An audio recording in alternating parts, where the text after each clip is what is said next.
Olá, meus queridos, tudo bem?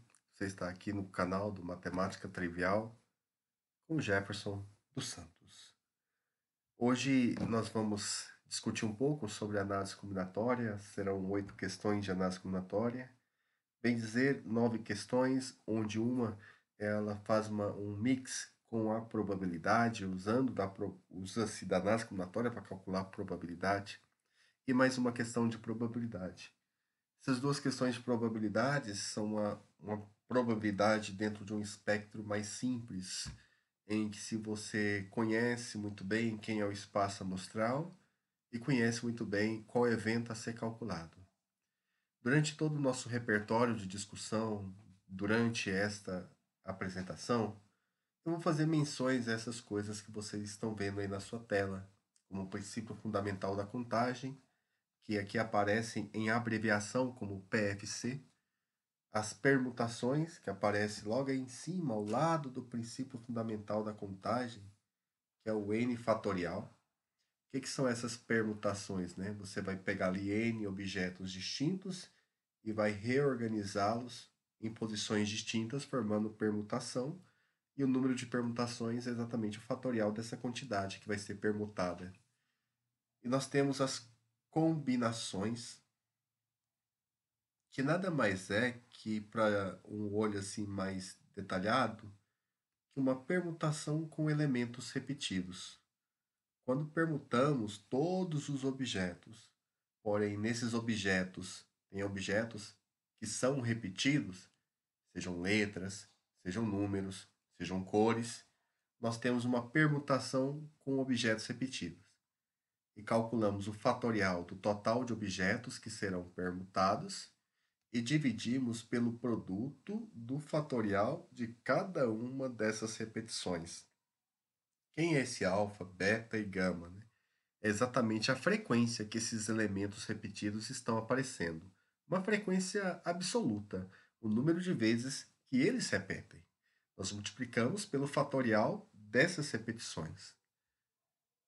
A combinação é algo assim que eu olho como uma permutação também. Você vai ter tantos objetos disponíveis, que é o n, e nós vamos calcular de quantas formas podemos escolher p objetos dentro deste n, onde essa escolha, a priori, é uma escolha em que a ordem não se importa. Como assim não importa a ordem? É como se você lá dentro escolhesse, olhasse para essa escolha particular, trocasse essa escolha particular de posições e você olha para esse objeto novamente. O que se vê não é uma nova escolha, mas sim a mesma escolha. Quando isto ocorre, nós dizemos que o problema é um problema de escolha onde a ordem é irrelevante. Um exemplo: você está diante de 10 pessoas, quer escolher 3. Você faz uma escolha, a hipótese de João, Gabriel e Laura, nesta ordem. Você pega e troca Laura com João de lugar. Você olha, você tem Laura, Gabriel e João. Mas representa a mesma escolha que você fez. Porque você, no ato de escolher, você somente escolheu. Agora, se você escolhe 3, e a esses 3 escolhidos você ainda delega alguma coisa que diferencia eles entre si, como por exemplo, você delega uma ordem, olha, Laura, você vai ser a minha chefe, Gabriel, você vai ser o meu subchefe, e João, você vai ser o meu secretário. Escolhi 3 e deleguei funções a ele. Se eu trocar esses 3 de posição, eu estou mudando as funções deles e gero uma nova escolha, porque eles não vão ocupar o mesmo cargo. Esse tipo de situação, eu gosto de sempre mencionar que quando você vai usar combinação, que é um caso em que a ordem não importa, é também uma permutação de elementos repetidos, onde aqui está o total disponível, aqui vai estar o tamanho da sua escolha, ou seja, são dentro destes N objetos, suponha lá das 10 pessoas, escolhemos 3. 3 é o tamanho da nossa escolha, 3 nós escolhemos. E n menos p é justamente o que sobra, aquilo que não foi escolhido. Então, dos 10 lá, a hipótese, escolhemos 3, 7 não escolhidos, que é justamente 10 menos 3. Então, uma permutação com repetição. Porque dessa permutação, são permutação de 10 objetos, onde 3 eu escolho, 7 eu não escolho. O que repete? A palavra escolhe para 3. O que repete também a palavra não escolhe, né? Não palavra, mas a expressão não escolhe para 7 pessoas. Tudo bem? Durante todas as nossas abordagens nas questões que estão por vir, vamos também mencionar em detalhes cada uma dessas fórmulas. A primeira atividade que a gente vai resolver é a seguinte. Maria possui uma tarefa escolar, que é composta por 7 quadrados justapostos, inicialmente brancos, conforme a figura. Justapostos quer dizer colado no outro. A tarefa consiste em colorir os quadrados usando as cores vermelhas, preto e amarelo, sendo que 2 serão pintados na cor preta, 3 na cor vermelha e 2 na cor amarela. O número total de modos distintos, que Maria pode realizar essa tarefa é igual a. A grande dificuldade que se tem em análise combinatória talvez seja a interpretação. Identificar, por meio da interpretação, qual a estratégia que você vai seguir. E nessa videoaula que nós estamos fazendo, eu quero deixar algumas técnicas de interpretação. A primeira que eu vou utilizar aqui seria realmente tentar colorir isso de acordo com o que me é dado de oferta de cores pelo problema. Então vamos lá. Maria tem que pintar 3 na cor vermelha, né? Serão 2 pintados na cor preta, então vamos pintar esses 2 na cor preta primeiro. Eu vou lá, por exemplo, escolho este daqui na cor preta e esse, uma escolha aleatória. Eu tenho que pintar 3 na cor vermelha. Agora vamos pintar os da cor vermelha. Eu estou escolhendo aleatoriamente 3 para serem pintados na cor vermelha. Tenho que pintar 2 na cor amarela. Então, na minha representação dos 7 quadradinhos, ficou desse jeito.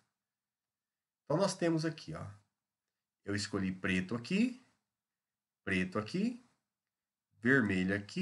vermelho aqui, vermelho aqui e amarelo nas outras posições. Essa sequência de letras está definindo uma escolha minha. Essa sequência de letras gera uma palavra. Se acaso eu vier e fazer isso daqui, apago o que eu pintei de vermelho e de preto e só troco somente os 2 de lugar. Aonde estava vermelho, eu coloco preto, e aonde estava preto, eu coloco vermelho. Eu vou ter uma nova palavra. Que palavra seria essa? V, P, A, P, V, A, V. Mudou só as 2 primeiras posições, mas se torna uma nova palavra. E quando você pega as letras de uma palavra e muda de posição, você gera um anagrama dessa palavra. E nós calculamos o número de anagramas por meio das permutações. Só que aqui vai ser uma permutação de objetos repetidos. Porque a letra A vai repetir 2 vezes, a letra V repetirá 3 vezes, enquanto a letra P repete 2 vezes. Então, estamos diante de uma permutação de N objetos, onde temos objetos repetidos. Vamos usar essa fórmula que eu apresentei há pouco. Então, é N fatorial dividido por alfa fatorial vezes beta fatorial vezes gama fatorial e assim vai até tantos objetos que você tiver que repetem. Quem vai ser N para a gente? N é o total de objetos que eu vou permutar. Eu vou permutar 7 objetos. Quem vai ser alfa? Alfa pode ser, por exemplo, a repetição da letra P. P repete 2 vezes. Quem vai ser beta? Beta pode ser, por exemplo, a repetição da letra A, que repete 2 vezes. Quem vai ser o gama? Gama vai ser a repetição da letra V, que é 3 vezes. Note, né, que todas essas somas, 2 mais 2 mais 3, totaliza o total, que é justamente o que ocorre quando nós somamos esses elementos, essas letrinhas gregas que aparecem aqui embaixo. Então, na forma, ficaria assim. 7 fatorial dividido por 2 fatorial, vezes 2 fatorial, vezes 3 fatorial. Resolvemos isso expandindo 7 até chegar no 3 fatorial. 7 vezes 5, vezes 4, vezes 3 fatorial. Aí dividido pelo 3 fatorial, que nós vamos cancelar. E como 2 fatorial vale 2, vai sobrar um 2 vezes 2. Bom, então o 3 fatorial com esse 3 fatorial, podemos simplificar. O 2 fatorial. O 2 fatorial virou 2 vezes 2, que é 4. Eu vou poder simplificar com esse 4 que está em cima. Então, sobrou 7 vezes 6, vezes 5. Como 6 vezes 5 vale 30, eu vou pegar o 30 e multiplicar por 7. 7 vezes 30 dá 210. Então, 210 maneiras distintas de realizar essa tarefa, da letra C. Tudo bem? Então, vamos seguindo. Na nossa segunda questãozinha, nós temos a figura: a malha é formada por quadrados do mesmo tamanho, cujos lados representam ruas de determinado bairro, onde o deslocamento de veículos só é permitido no sentido leste ou norte, ou seja, somente na horizontal ou na vertical, no sentido da direita ou para cima, ao longo das ruas representadas pelas linhas. Nessas condições, o menor percurso de P até R, passando por Q, pode ser feito por um número máximo de formas distintas igual a. Então vamos ver. Nós vamos sair daqui, vamos chegar até aqui e temos que passar por Q. Eu vou fazer um exemplo de caminho possível. Como devemos passar por Q, nós temos que chegar até Q primeiro. Eu poderia chegar até Q primeiro horizontal, depois um caminho vertical, outro vertical, um caminho vertical primeiro, depois 2 horizontais, horizontal, horizontal. Note que eu cheguei no ponto Q. Agora eu tenho que ir de Q até R. Então poderia ir um vertical, outro vertical, 2 horizontais, outro horizontal e outro horizontal. São 3 horizontais nesse caso. Então, seguindo ao que eu acabei de fazer aqui, exemplificando um caminho, eu vou de P até Q fazendo movimentos verticais. Vamos chamar de V o movimento vertical. Apenas um movimento. Movimentos horizontais. Realizei 5 movimentos. Esse movimento de P até Q, exemplificado por mim, gerou uma palavra. V, H, H, H, H 5 vezes. Para ir de P até Q, eu faço 6 movimentos, dos quais um é vertical e outro 6 horizontal. Então, aparece uma maneira de se pensar aí, que se eu trocar aonde eu vou fazer o vertical, ou vertical, sei lá, na segunda coluna, na terceira, na quarta, na quinta, nós vamos ter somente um novo modo de chegar no ponto Q, que é um anagrama dessa palavra. Então, nós estamos diante de um anagrama, porque interpretamos uma sequência de letra e a posição que essas letras trocam de lugar geram anagramas e calculamos anagramas por meio das permutações. Então, já usamos a forma anteriormente, aqui eu vou permutar o quê? Permutar 6 objetos. Por que 6 objetos? Porque são 6 movimentos. Desses movimentos, 5 são repetidos e 1 não. Então, vai ficar um 6 fatorial em cima, dividido por 5 fatorial, vezes 1 fatorial.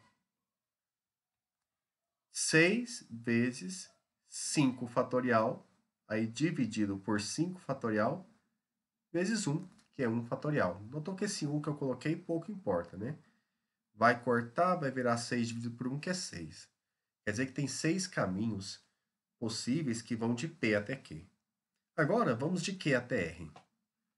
Quando eu olho para de Q até R, no exemplo que eu fiz, foram colocados 2 movimentos verticais e 3 movimentos horizontais, totalizando uma quantidade de 5 movimentos. Também isso vai gerar uma palavra, né? Gera a palavra VV e H seguido 3 vezes. E se eu trocar a posição que eu subo ou que eu ando na horizontal, eu gero um novo anagrama desta palavra e a quantidade de anagramas calculamos via permutação. Então aqui vai ser uma permutação de 5 objetos, onde um repete 2, outro repete 3. Nós vamos ter 5 fatorial dividido por 2 fatorial vezes 3 fatorial. Vamos expandir o 5 até chegar no 3 fatorial. Vamos lembrar que 2 fatorial vale 2, então mantemos o 2 aqui. Vai ficar cortar o 3 fatorial com 3 fatorial, vai ficar 5 vezes 4, que é 20, e vamos dividir por 2, que dá 10. Bem, como é necessário, né, para que a gente possa ir de P até R, e segundo o que nos pede, nós temos que passar por Q, então nós caminhamos de P até Q, e depois, né, nós vamos de Q até R. Então aqui nós usamos a conexão com E para ligar esses dois caminhos que estamos tomando a decisão. Quando a gente usa esse Ezinho, praticamente estamos caindo no princípio fundamental da contagem. Você toma uma decisão de como você vai chegar até Q, eu posso tomar essa decisão de 6 maneiras distintas. Cheguei até Q, eu tomo uma outra decisão de como chegar até R. Podemos tomar essa decisão de 10 maneiras. 6 vezes 10, 60. Então tem 60 caminhos aí. Isso nos apresenta na letra D. Tudo bem? Então vamos seguindo. Bom, nesta próxima questão nós temos o seguinte enunciado. Uma prova realizada para admissão de uma vaga de emprego possui uma única questão de matemática, sendo esta composta por 6 afirmações, que devem ser julgadas em verdadeiro, que é V, ou falso, que é F. Um candidato, não sabendo responder nenhuma das afirmações, decide marcar V ou F de forma aleatória. Porém, ele não marca todas como verdadeiras e nem todas como falsas. Baseado nessa informação, de quantas formas distintas ele poderá julgar as 6 informações? Vamos lá. Se ele vai julgar as 6 informações, ele vai tomar 6 decisões. Então, eu coloquei aqui 6 tracinhos. Você deve estar se perguntando, por que eu não posso usar permutações aqui? Porque cada um desses tracinhos obedece à posição de 2 palavras. Pode ser 2 letras. Pode ser ver ou pode ser F. Não pode ser as duas. Ou uma ou outra. Então, necessariamente, nós vamos gerar aqui não palavras. Apesar que uma combinação, uma resposta possível gera uma palavra. Mas você tem, para cada decisão tomada, mais de uma opção. E essas opções podem repetir. Então, o que aparece aqui para a gente é o princípio fundamental da contagem. Tá bem? Você tem 2 opções e você vai dispor essas 2 opções em 6 espaços. Isso não encaixa, né? Para usar permutação, você tem que ter N decisões e N objetos para colocar nessas N decisões. Tem que encaixar, como foi o caso lá da pintura dos 7 quadradinhos justapostos. Nós tínhamos 3 cores, mas iríamos usar as cores tantas vezes, e totalizava 7. 7 vezes que usaríamos as cores para preencher 7 lugares. Bateu? Casou certinho a quantidade que eu tenho que utilizar, a quantidade que eu vou utilizar. Isso quando bate, é a permutação. Ocorre de ser uma permutação. Se é repetido os elementos que você vai usar, é com repetição. Se não, uma permutação simples. Bem, aqui não é porque eu tenho que usar só V ou F. Em quantos lugares? 6. Então não casa. Não casa a quantidade de lugares que eu vou dispor com a quantidade de opções que eu tenho para escolher. Então isso não é uma permutação, é um princípio fundamental da contagem. Então eu tenho 2 possibilidades para a primeira questão, que é V ou F. Tenho 2 possibilidades para a segunda questão, que é V ou F. 2 aqui, 2 aqui, 2 aqui, 2 aqui. O princípio fundamental da contagem nos diz que se nós tomamos decisões particulares, podemos tomar decisões simultâneas de tantas vezes quanto for o produto dessas decisões particulares. 2 vezes 2 vezes 2 vezes 2 vezes 2 dá 64. Tem a opção 64 para a gente marcar, mas aqui é mencionado que ele não marca todas como verdadeiras. Então, dessas 64 opções, uma é quando ele marca tudo verdadeiro, e ele também não marca todas como falsas. Dessas 64 opções, uma é quando ele usa F para todo mundo. Então, tem dois casos que não queremos que aconteça dentro dessas 64. Então, nós vamos lá no 64 e subtraímos 2. Temos 62 possibilidades. Isso dá a letra C. Bem, então vamos seguindo aí para os nossos problemas. Essa questãozinha é uma questão que apareceu na prova do Enem do ano passado. Já resolvi com alguns aí. Em um hospital tem 7 médicos cardiologistas e 6 médicos neurologistas em seu quadro de funcionários. Para executar determinada atividade, a direção desse hospital formará uma equipe com 5 médicos, sendo pelo menos 3 cardiologistas. A expressão numérica que representa o número máximo de maneiras distintas de formar essa equipe é. Ótimo. Aqui é uma linguagem que o Enem gosta muito. Gosta de trabalhar somente a interpretação. Qual a estratégia a ser utilizada para resolver o problema? E geralmente consiste em você usar as fórmulas e interpretar se você, nas escolhas que vai fazer de várias possibilidades, vários casos, se vai somar esses casos ou multiplicar. Bem, vamos interpretar então. Nós temos que formar uma equipe com 5 médicos. E nós temos que ter pelo menos 3 cardiologistas. Então, eu vou usar aqui o C para cardiologista e o N para neurologista. Essa equipe poderá ser composta por 3 cardiologistas, 2 neurologistas, uma possibilidade. Essa equipe poderá ser composta por 4 cardiologistas, pelo menos 3, quer dizer, no mínimo 3, e um neurologista. E essa equipe poderia ser formada por 5 cardiologistas. Nesse caso, não escolhemos nenhum neurologista. Tem 3 situações. É até interessante quando a gente para pensar nisso, porque aqui já funciona a dedução da resposta. Já que vamos escolher entre cardiologista e neurologista, esse ezinho indica que as possibilidades serão multiplicadas. E já que não tem como você escolher 3 cardiologistas ou 4 cardiologistas ao mesmo tempo, essas possibilidades serão somadas. Então, na nossa resposta tem que haver multiplicação primeiro e depois soma. Isso só aparece na letra E, como produto primeiro, para depois haver a soma. Isso já indica que a resposta é a letra E, somente por essa interpretação. Mas nós vamos continuar. Para que você possa escolher 3 cardiologistas, você deveria pegar todos os cardiologistas e fechar numa sala e lá escolher 3, de modo aleatório. Com certeza vai escolher 3 cardiologistas.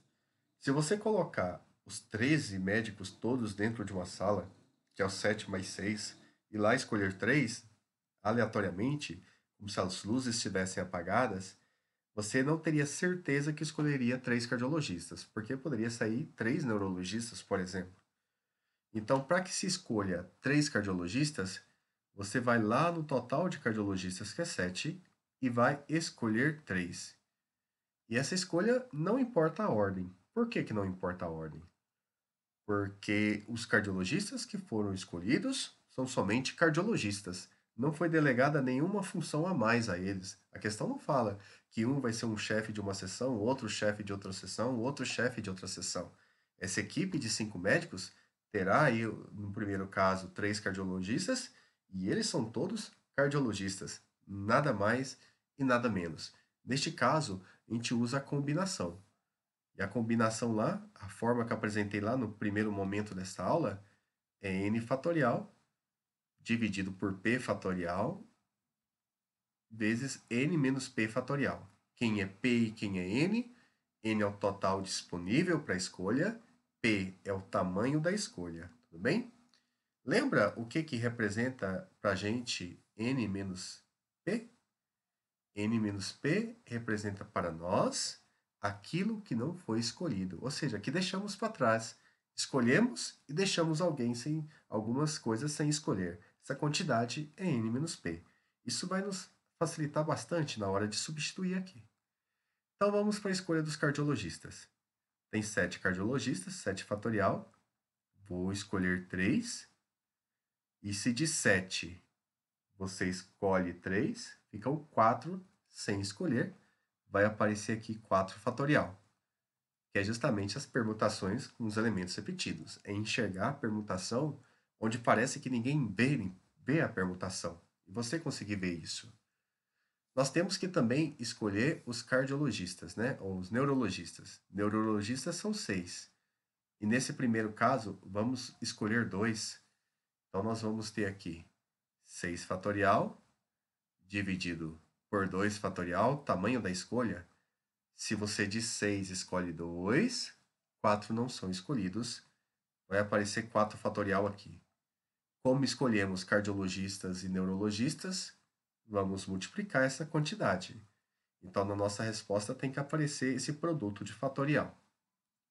Segundo caso, que é quando nós escolhemos 4 cardiologistas. Nosso N aqui continua sendo 7, mas o P agora é 4. Então, nós vamos ter lá 7 fatorial dividido por 4 fatorial. Tamanho da escolha, de 7, escolhemos 4, sobram 3. Então, vai aparecer um 3 fatorial aqui. E para os neurologistas, terão escolhido 1. Ainda continua tendo 6 disponível para escolher, 6 fatorial. Dividido por 1 fatorial, tamanho da escolha, 1. De 6, escolhemos 1, sobra 5. 5 é que não serão escolhidos. Então, aqui 5 fatorial. Novamente, vamos multiplicar essa quantidade. E o último caso, o caso em que nós vamos lá escolher 5 cardiologistas. Temos 7 disponível, escolhemos 5. Então, de 7 você escolhe 5. Opa, fica 2 que não foram escolhidos. Vai aparecer aqui 2 fatorial. E nos neurologistas, nós vamos escolher nenhum. Tamanho da escolha é 0. Mesmo assim, usaremos a fórmula. Tem 7 não, né? São 6 neurologistas. Tamanho da escolha 0. Tem 6, você não escolhe nenhum. Sobram 6 lá, sem ser escolhidos. 6 fatorial. Também, com o uso do E, que liga essas escolhas, vamos multiplicar. Como mencionei antes, né? Esse primeiro caso não tem como ocorrer de forma simultânea ao segundo caso. Então, eles são excludentes. Vamos somar. Um ocorre ou outro ocorre. O mesmo ocorre com o segundo para o terceiro caso. Também vamos somar. Então, vamos somar todas essas situações que apareceram aqui. Essa será somada com esta, que será somada com esta. E aonde aparece esse tipo de interpretação é na letra E. Tudo bem? Então, vamos seguindo, tá? Essa é uma questão que eu gosto muito. Gosto da forma interpretativa que ela tem. Gosto desse pensar diferente dela. É muito bom poder fazer questões assim. Na questão 5 agora. Um torneio será realizado entre 10 times brasileiros de futebol. Serão montados 2 grupos, A e B, com 5 times cada. Os nomes dos times foram colocados em 2 potes, numerados por 1 e 2, conforme indica a figura abaixo. Então, no pote 1, temos esses times. Chama a atenção aqui do quarto time do pote 1, da esquerda para a direita. No segundo pote, temos o pote 2. Lamentavelmente, no meio, temos um time que não nos agrada. E nós temos aí o pote 1 e o pote 2, com 5 times cada. Para a montagem dos grupos, serão escolhidos 2 times do pote 1 e 3 times do pote 2. E esses formarão o grupo A. Já o grupo B será formado pelos times restantes. De quantos modos distintos esses grupos podem ser formados? Beleza. Vamos aqui. Vamos primeiro montar o grupo A. No grupo A, nós vamos escolher 2 times do pote 1. Então, nós temos 5 times disponíveis e vamos escolher 2 deles. Suponha que escolhemos, por exemplo, Flamengo e o Cruzeiro. Nessa ordem, Flamengo primeiro, depois o Cruzeiro. Aí mudamos a ordem da escolha, dessa escolha particular. Escolhemos primeiro o Cruzeiro e depois o Flamengo. Quando eu mudei a forma de escolher, pergunto a vocês: para formar o grupo A, em que tinha Flamengo e Cruzeiro, e agora vai ter Cruzeiro e Flamengo, muda essa configuração do pote 1 nesse novo grupo? Não muda. Por quê? Por mais que você inverteu essa ordem, aqueles times escolhidos são os que vão estar no grupo, no mesmo grupo A, independente da ordem que você escolher. Flamengo, Cruzeiro, Cruzeiro e Flamengo são os dois que vão estar lá. Então aqui é uma escolha que não importa a ordem. Quando não importa a ordem, a gente está num problema de combinação. E como já mencionei para vocês, combinação é permutação de elementos repetidos. Você escolhe tantos e tantos você não escolhe. Então, aqui, para o grupo A, vamos fazer um cálculo de combinação. De 5, escolher 2. Aí vai ficar 5 fatorial. N é o nosso total disponível, que é 5, dividido por 2 fatorial, que é o tamanho da escolha. Dentro do parênteses, colocamos aqui 5 disponíveis, menos 2 escolhidos. Fatorial disso.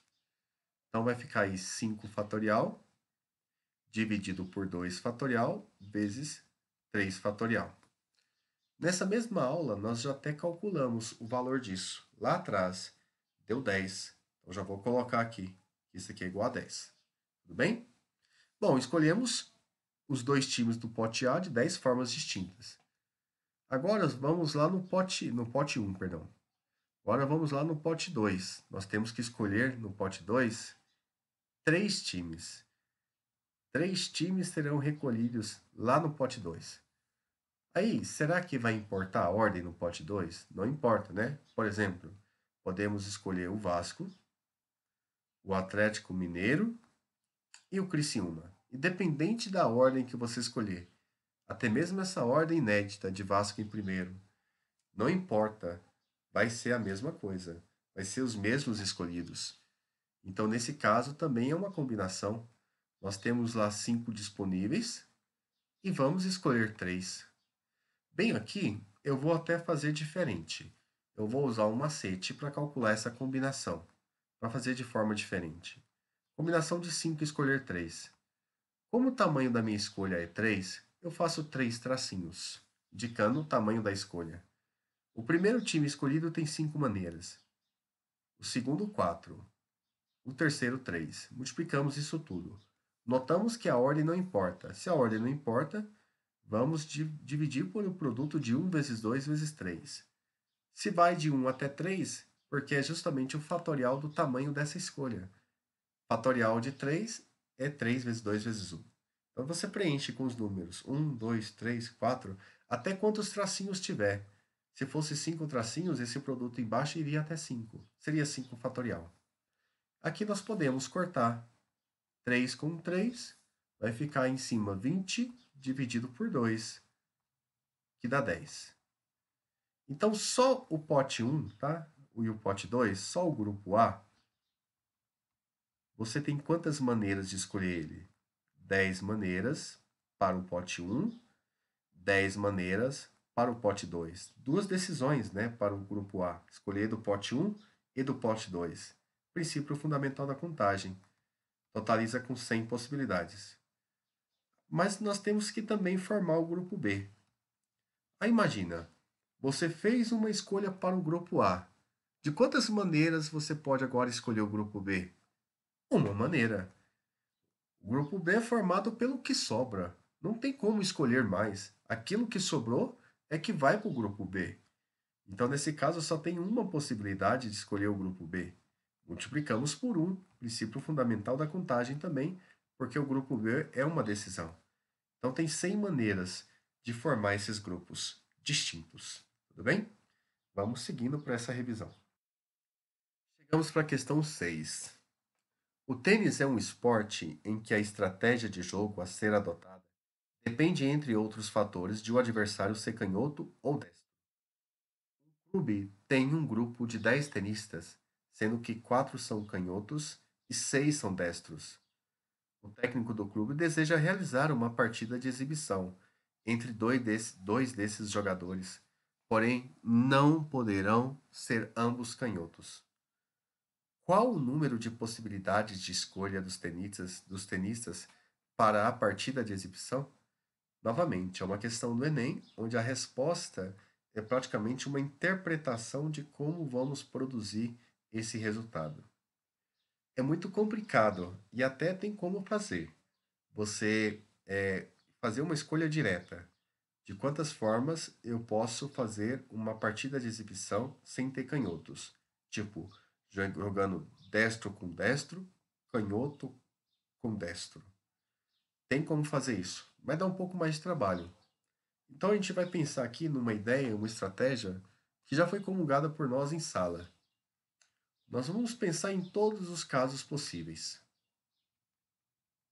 No total, em todos. E vamos pensar naquilo que nós não queremos que ocorra.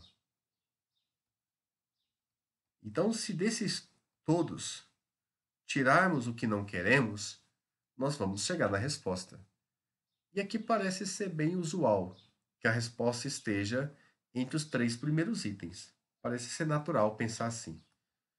Bom, mas o que não queremos? Não queremos que tenha partida entre canhoto e canhoto. A partida é uma partida de exibição. Independente da ordem que se escolha dois jogadores para jogar, a partida é a mesma. Você escolheu Nadal e Federer. Vamos fazer a partida. Aí você fala, não gostei dessa escolha. Vamos pegar Federer e Nadal, fazer a partida de exibição. Como é uma única partida, Nadal e Federer, Federer e Nadal é a mesma partida. Não muda a escolha. Então isso não importa a ordem. Se não importa a ordem, é um cálculo de combinação. Vale a pena relembrar a fórmula. É uma maneira de memorizar, uma maneira de aprender também. Então ficaria n fatorial, p fatorial, n menos p fatorial. Então vamos pensar em todos os casos. Primeiro, total.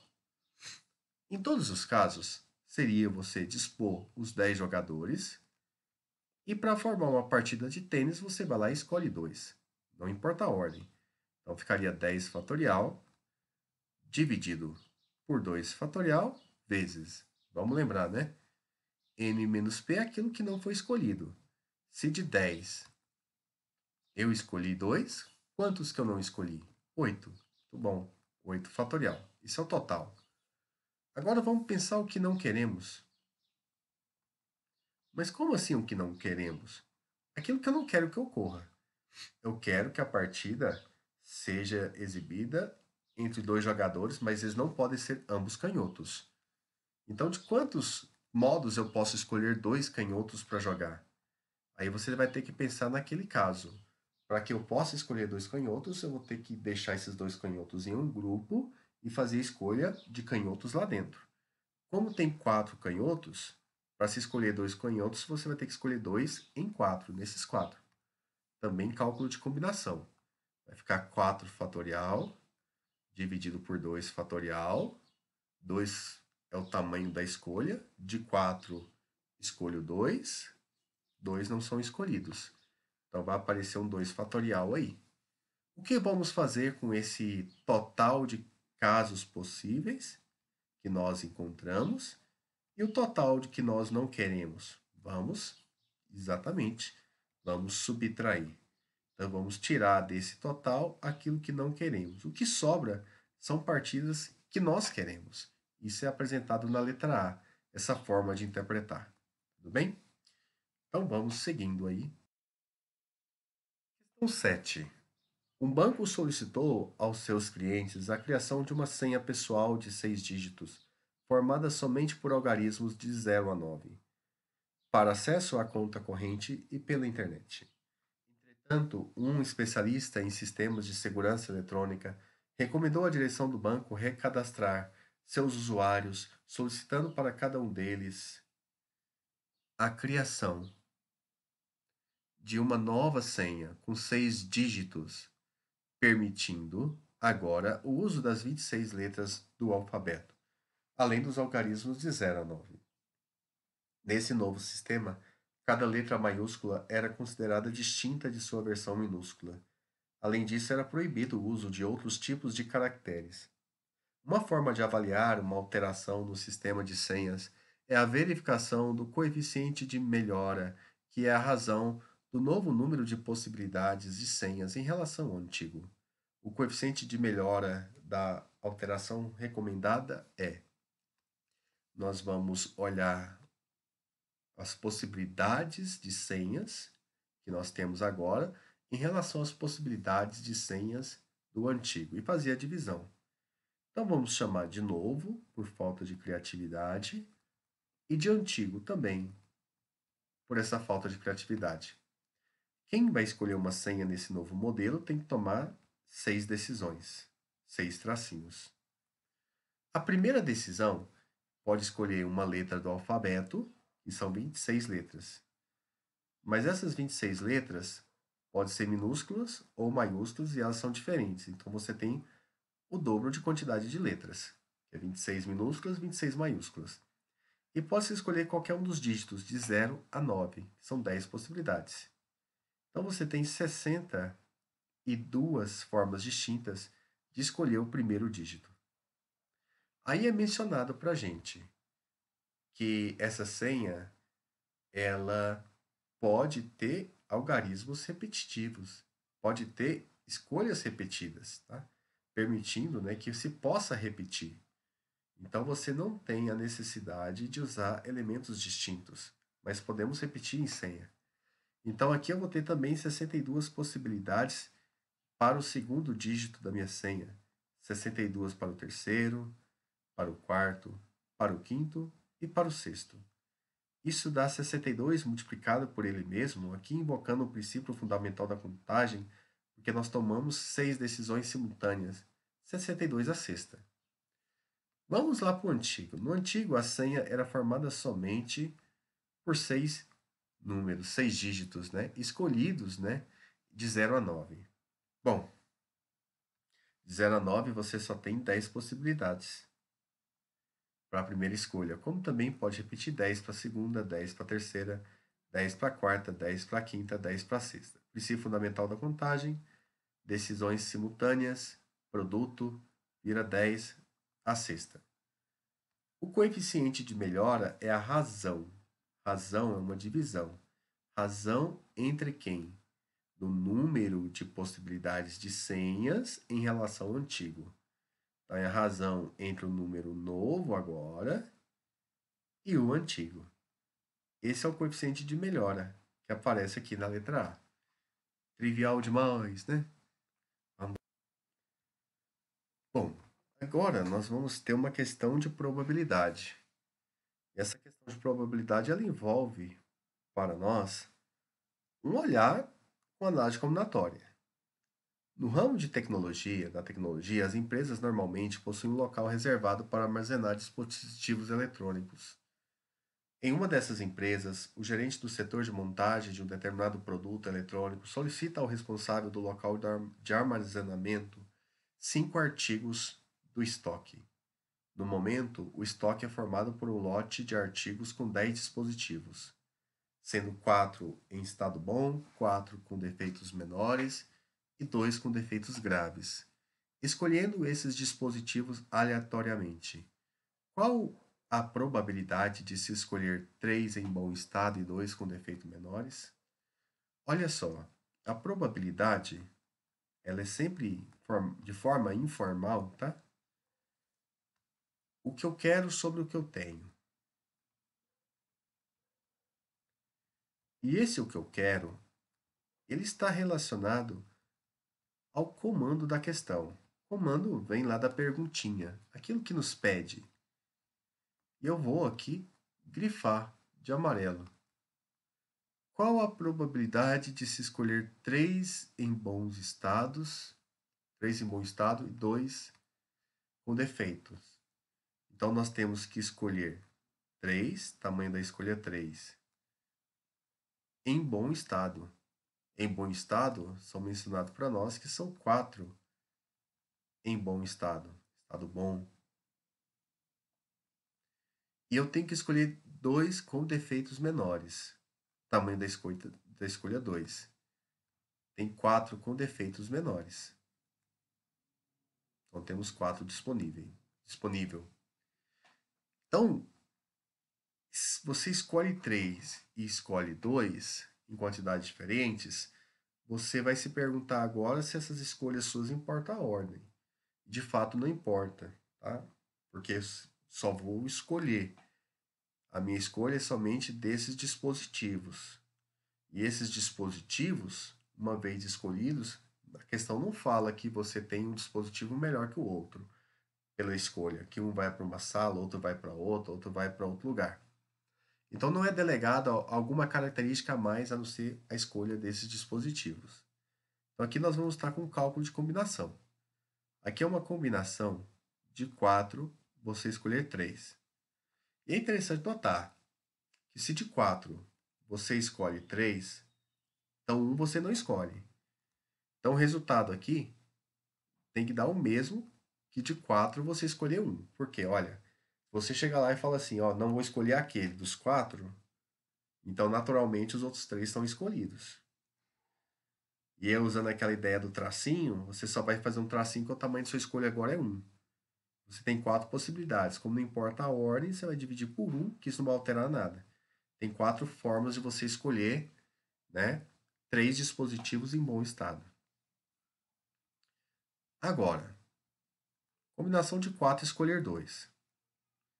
Você vai fazer 2 tracinhos, que para usar esse macete, você tem 4 possibilidades para o primeiro, 3 para o segundo. Como não importa a ordem da escolha, você vai dividir por 1 vezes 2. Então vai ficar 12 dividido por 2, que dá 6. Nós vamos escolher 3 em bom estado e 2 com defeitos menores. Tem 4 maneiras de escolher o bom estado, 6 maneiras de escolher em defeitos menores, 24 maneiras de realizar essas escolhas em conjunto, simultaneamente. Princípio fundamental da contagem. Então, o que eu quero parece estar bem definido, como 24 possibilidades. Mas agora vamos para o que eu tenho. O que eu tenho, você tem que pensar em todas as possibilidades possíveis. Você tem 10 dispositivos. Você quer escolher quantos? Quero escolher 5. Quero pegar 5 desses dispositivos, desses artigos, lá em estoque. Bom, se você de 10 vai escolher 5, então as escolhas de 10 escolher 5 formam para nós todas as possibilidades de se escolher. E essas escolhas, se não importou a ordem para o cálculo que eu quero, também não importará a ordem aqui. Então, o que nós vamos fazer aqui é pegar de 10 possibilidades que nós temos, escolher 5. Isso vai dar o que eu tenho, são todas as formas. Desse cálculo, parte deles são esses 24, que é o que a gente quer medir a chance. Queremos medir a chance de socorrer. Então, é 24 de quanto? De quanto vamos calcular agora. Então, uma combinação de 10, escolher 5. Aí eu vou fazer com os tracinhos também, para manter o padrão que eu estou utilizando nessa questão. 10 possibilidades para o primeiro, 9 para o segundo, 8 para o terceiro, 7 para o quarto, 6 para o quinto. Vamos multiplicar. Não importa a ordem, dividimos por 1, vezes 2, vezes 3, vezes 4, vezes 5. Agora vem a parte dos cortes. Podemos, por exemplo, fazer 2 vezes 3, que é 6, cortar com 6. Podemos cortar o 5 com o 10, que vira 2 no lugar do 10. E isso mesmo, podemos cortar o 4 com 8, que vira 2 no lugar do 8. Então, o que sobrou foi 2 vezes 9 vezes 2 vezes 7. 2 vezes 9 dá 18. Vai ficar 18 vezes 7. Eu acho que eu não vou multiplicar isso por enquanto não, tá? Vamos deixar em produto, porque eu acho que vai ficar mais fácil para simplificar aqui. 2 vezes 9 vezes 2 vezes 7. Bom, nós podemos simplificar aqui. Ó. 24 eu consigo dividir por 4, que é 2 vezes 2. Então, isso vai ficar 6 em cima, dividido por 9 vezes 7. Aí eu consigo simplificar o 6 com 9, dividindo por 3. Fica 2 no lugar do 6 e 3 no lugar do 9. Então vai aparecer um 2 dividido por 3 vezes 7, que é 2 de 21. E essa é a probabilidade. Interessante, né? Quer dizer que se a gente repetir 21 tentativas, né, tirando 5 artigos desses 10, é de se esperar, na esperança que ocorra, que 2 vezes ocorra de ter 3 em bom estado e 2 com defeitos menores. Bem, agora vamos para uma questão que é interessante também, questão do Enem de 2013, há muito tempo atrás, mas muito boa. Considere o seguinte jogo de apostas: quantidade de números escolhidos em uma cartela, preço da cartela. Numa cartela com 60 números disponíveis, um apostador escolhe de 6 a 10 números. Dentre os números disponíveis, serão sorteados apenas 6. O apostador será premiado caso os 6 números sorteados estejam sempre entre os números escolhidos por ele, numa mesma cartela. O quadro apresenta o preço de cada cartela de acordo com a quantidade de números escolhidos. 5 apostadores, cada um com R$ 500, para apostar fizeram as seguintes opções. Arthur, 250 cartelas com 6 números escolhidos. Bruno, 41 cartelas com 7 números escolhidos. E 4 cartelas com 6 números escolhidos. Caio, 12 cartelas com 8 números escolhidos e 10 cartelas com 6 números escolhidos. Douglas, 4 cartelas com 9 números escolhidos. Eduardo, 2 cartelas com 10 números escolhidos. Os 2 apostadores com maiores probabilidades de serem premiados são... Bem, para que eles sejam os com maiores probabilidades, aquilo que ele fez de aposta tem que gerar mais jogos possíveis. Então, por exemplo, o Arthur, ele jogou 250 cartelas com 6 números escolhidos, que é a menor quantidade possível mesmo de números a serem escolhidos. Já o Bruno, ele jogou 41 cartelas com 7 números escolhidos e 4 cartelas com 6 números. Então veja só, como serão sorteados 6 números, né, que são apenas sorteados, se ele jogou uma cartela escolhendo 7 números, com esses 7 números, dá para ele montar vários jogos de 6 números. Que é interessante. Eu vou até, né, perguntar para vocês. Vocês acham que importa a ordem ou não importa a ordem nesse problema? Pense aí. Vamos ver uma situação aqui. Questão de importar a ordem, tá? Essa importa a ordem que você vai escolher os números para jogar. Tudo bem? Isso vai gerar uma situação que apareceu num filme. Vamos relembrar essa parte do filme aqui junto comigo? Bom, então acompanhe aqui para você ver. Ó. Vai sair o sorteio da loteria. Hoje tem sorteio da Mega Loteria com um prêmio de 34 milhões. O primeiro número é 44. O segundo é 2, 38, 24, 21 e 54. Foi quase. Eu passei raspando. Escolhi os números certos, mas na ordem errada. Tu é cego.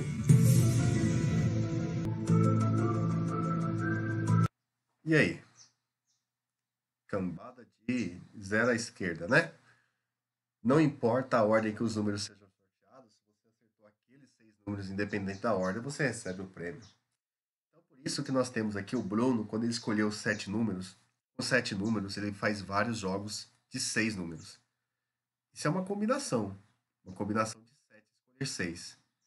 E já sabemos, por discussão na questão anterior, que se ele escolhe de 7, ele escolhe 6 números, quer dizer que 1 ele não escolheu. Então, uma combinação também de 7 escolher 1. Ele fala assim, olha, este número eu não vou colocar no jogo. E isso dá para ser feito de 7 maneiras, né? Ideia dos tracinhos. Então, o Bruno, quando ele joga 41 cartelas com 7 números, cada uma dessas cartelas dá a ele 7 jogos. Então, vou fazer uma continha aqui para o Bruno. Vamos fazer um espaço aqui para o Bruno. Então, no Bruno, B, ele jogou 41 cartelas de 7 números. Cada cartela dá 7 jogos. Só que fora isso, ele jogou 4 cartelas de 6 números. Então, mais 4 cartelas. 41 vezes 7. 41 vezes 7. 40 vezes 7 dá 280. 1 vezes 7 dá 7. Vai ficar 287 mais 4. Que dá 300 não, né? Dá 291 cartelas jogadas. Em comparação com o Arthur, ele vai ter mais chance de ganhar, né? Porque ele tem mais cartelas em jogo. E assim nós vamos pensar, tá? Caio, ele jogou 12 cartelas com 8 números e 10 cartelas com 6 números. Então, essas cartelas com 8 números, quantos jogos vão dar? Então, de 8 escolher 6.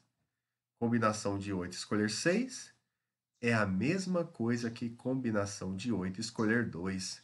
Porque dos 8, se você escolhe 6, 2 você não escolhe. Então, se você falar assim, não vou escolher esses 2, então automaticamente os outros 6 estão escolhidos. Então, se faz 2 tracinhos, 8 possibilidades para o primeiro, 7 para o segundo, como não importa a ordem, 1 vezes 2. Vai ficar 56 dividido por 2, que dá 28. Então, para o Caio ele jogou 28 cartelas, perdão, ele jogou 12 cartelas de 8 números. Cada uma dessas cartelas dá a ele 28 jogos de 6 números. E jogou mais 10 cartelas com 6 números. Então, isso aqui nós vamos somar com 10. 12 vezes 28. Como 10 vezes 28 dá 280 e 2 vezes 28 dá 56, vai ficar 280 mais 56, que dá 336. Esse 336 vai ser somado a 10, que dá 346. Então, por enquanto, né, quem tem mais chance de ganhar é o Caio, juntamente com o Bruno. Bom, agora, né, nós temos que saber se o Eduardo, por exemplo, vamos olhar os itens aqui para marcar, se o Eduardo, né, tem mais chance de ganhar do que o Bruno, certo? Mas tem aqui também a jogada do Douglas e do Eduardo. Vamos calcular o Douglas, porque aí já vai matar a charada pra gente. Douglas jogou 4 cartelas com 9 números escolhidos. Então, o Douglas só fez um cálculo simples, né? Ele, de 9, jogou cartelas com 9 números. Desses 9 números, podemos formar várias cartelas de 6. Vamos descobrir quantos isso vai dar. Combinação de 9, escolher 6. É a mesma coisa que combinação de 9 escolher 3, né? Porque de 6 escolhidos sobram 3 que você não escolheu. 3 tracinhos. 9, 8 e 7 são as possibilidades de escolhas que vamos dividir por 1 vezes 2 vezes 3, já que não importa a ordem. Então, esse 3 com esse 9 vira um 3 no lugar do 9. Esse 2 com esse 8 vira um 4 no lugar do 8. Então, vai ficar 3 vezes 4, que é 12, multiplicado por 7, que dá 84. Bom, então cada uma das cartelas jogadas por Douglas dão 84 jogos. Ele jogou 4 cartelas, então vai ficar 4 vezes 84. Isso aqui vai ser o cálculo do Douglas. 4 vezes 84, 4 vezes 80 dá 320, 4 vezes 4, 16, 320 mais 16, 336. Então, o Douglas, ele está tendo um valor de aposta menor do que o Caio. Mas o valor de aposta dele, né, a quantidade de aposta dele está sendo maior que a do Bruno.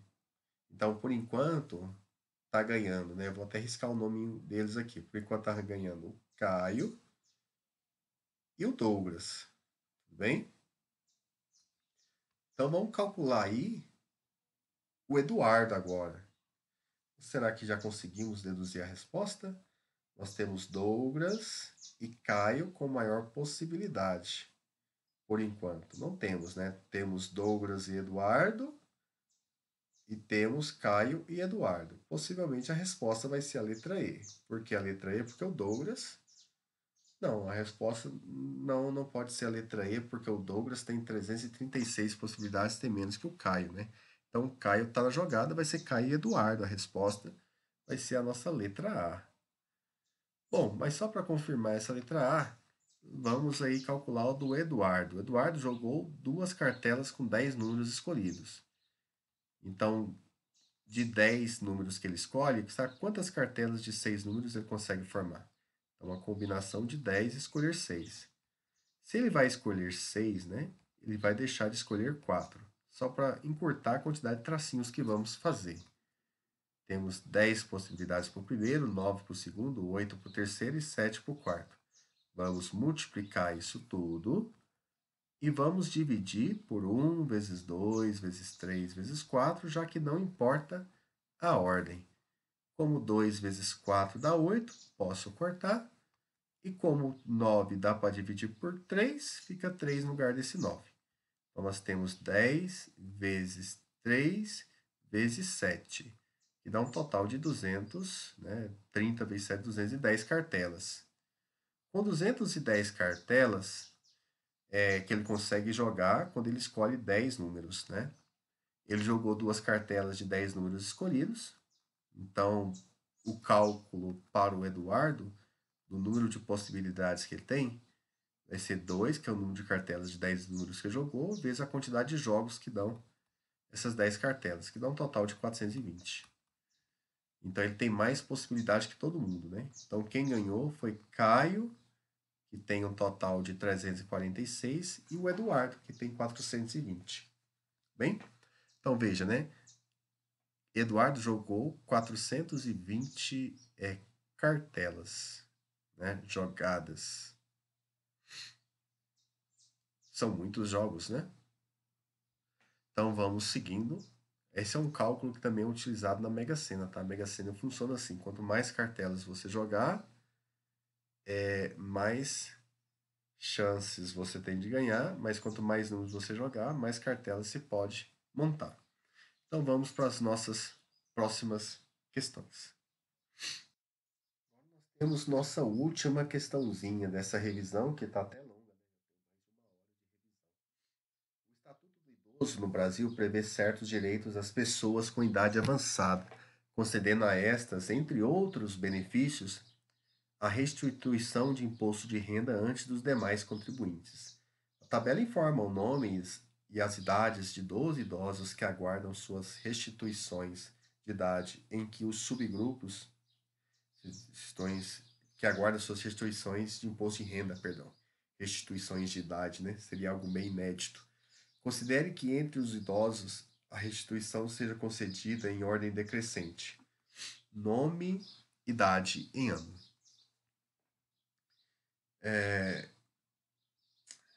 Vamos. Fiz uma bagunça aqui na leitura, né? Deixa eu parar aqui no parágrafo de novo.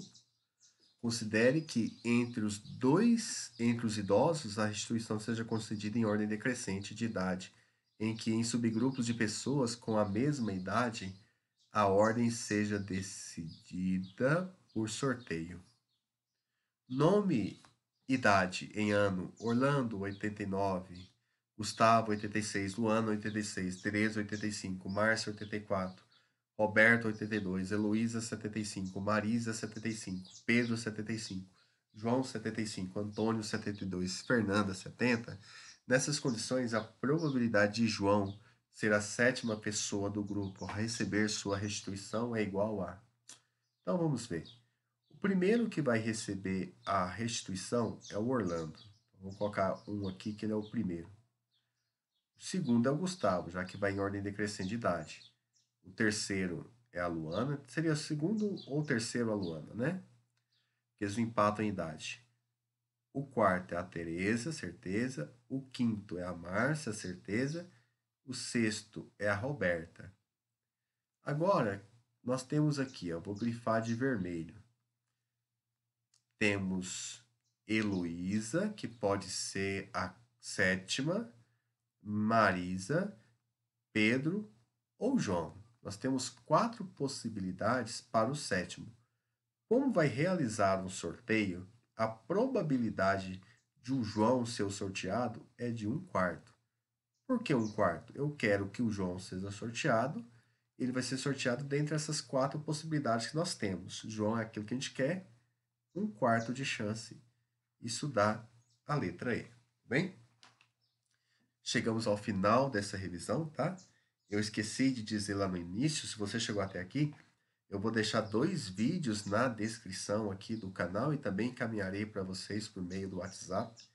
Esses 2 links onde eu faço mais problemas de análise combinatória e também de probabilidade. Compensa também dar uma visitada nesse material lá, porque só agrega no seu estudo para esta avaliação. Então, até mais. Muito obrigado por ter chegado até aqui. Fiquem com Deus.